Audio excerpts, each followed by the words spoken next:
My wife stole our daughter's college money to fund her shopping addiction and wants me to take the blame. I'm stuck in between a rock and a hard place and I don't know what to do.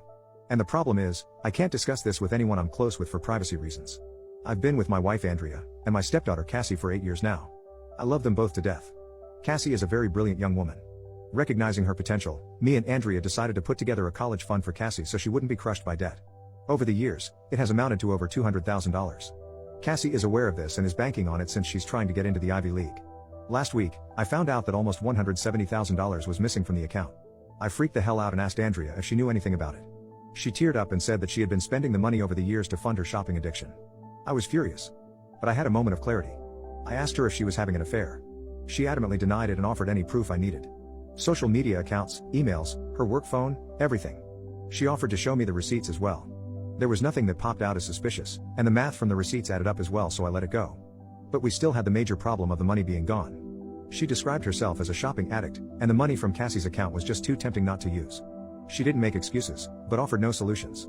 As stated before, I was beyond furious. She ruined Cassie's chances at going to college debt-free and has changed the trajectory of her whole life. I had asked her to stay with her sister while I tried to figure this out. Cassie was concerned about why she was leaving, but we just said we needed a little bit of space. I asked Andrea to come back home yesterday and we had an extremely long discussion about how to handle this. She stopped me from talking and asked a favor of me. She asked if I could take the fall for her. For context, she and Cassie don't get along for a variety of reasons, and knowing how independent Cassie is, she will probably leave right after college if not during. In fact, me and Cassie get along very well and she comes to me for a lot of her issues. Andrea fears this will permanently drive Cassie away and she doesn't want to lose her.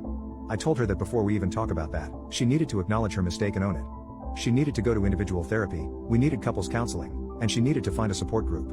I told her I would be controlling the finances from now on. She said those terms were steep but fair. I said she needed to tell Cassie what she did, apologize and hope for the best. She refused and said she could never lose Cassie. She said I could survive the mistake, but she couldn't. I told her that in order to even consider me taking the fall, she needs to agree to my terms. I don't know what the hell to do. The last thing I want to do is lie to Cassie, but I don't want Andrea and Cassie to split up forever. And the worst part about this whole thing is that Cassie's life is ruined either way. And I don't know how to replenish the money other than maybe borrowing from my 401k. I realized I can't lie to Cassie. I love her too much and she deserves the absolute truth, no matter how ugly and hard it is. I need to put Cassie first and like I said, I'll be telling the absolute truth. Even if she gets mad at me and disowns me, at least I'll know I did the right thing. In addition, I'm going to pay for her college myself. I can pull money from a couple of places such as my retirement and inheritance, so it'll be okay.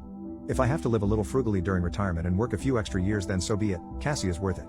I honestly doubt her mother is going to sell her stuff, so that's why I'm taking this route. As for Andrea, I've been criticized for wanting to let Andrea off the hook, so to speak, but it's easy to say when really deep feelings aren't involved. That being said, I don't think I can stay with her. What she did is horrendous and she ruined our daughter's future for her addiction. We had a long discussion late last night and I threatened divorce unless she told Cassie the truth. She begged me not to do this, but I put my foot down, and eventually, she agreed, but only if I agreed not to divorce and I helped to repair their relationship.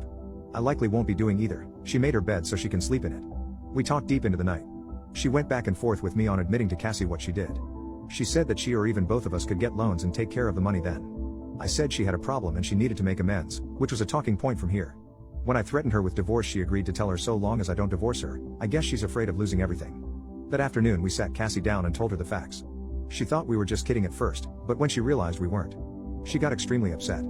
I'll spare you the details, but she and Andrea got into an extremely loud and vicious shouting match. Cassie called her some truly awful names and Andrea, while she didn't curse at her, tried to defend herself but started getting angry at the names she was being called. They were so loud, the neighbors called the police. I had to awkwardly explain the situation to them while hoping they didn't think I was some kind of wife beater.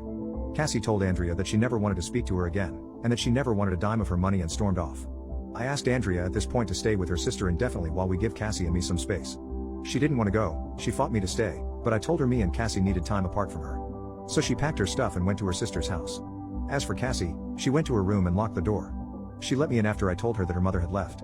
She cried in my arms and expressed that her future was now ruined. I told her it wasn't, that I would cover her college from my retirement, and that I would make it right. She doesn't exactly know what a 401k is yet, but she told me that she doesn't want me to work until I'm 90 like the people at Walmart just because of her. I just told her she's worth it, and that you do stupid things for the people you love.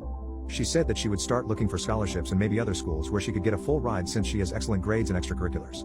I then admitted Andrea wanted me to take the fall for her and that I had considered it, but I came to my senses. She got upset with me and told me that would have been the stupidest thing I could have done. She said she wouldn't have believed I did it anyway, and it only would have made her more upset at her mother. She told me that she doesn't blame me and that she's not mad at me for the money being gone, but she is mad that I'd want to cover for her mother. I apologized for that. We talked and cuddled for a while longer before calling it a night. The next morning I get a call from Andrea's parents asking if the story was true. Cassie had told them the story and they were calling to confirm. I had the voice recordings and bank statement to prove it.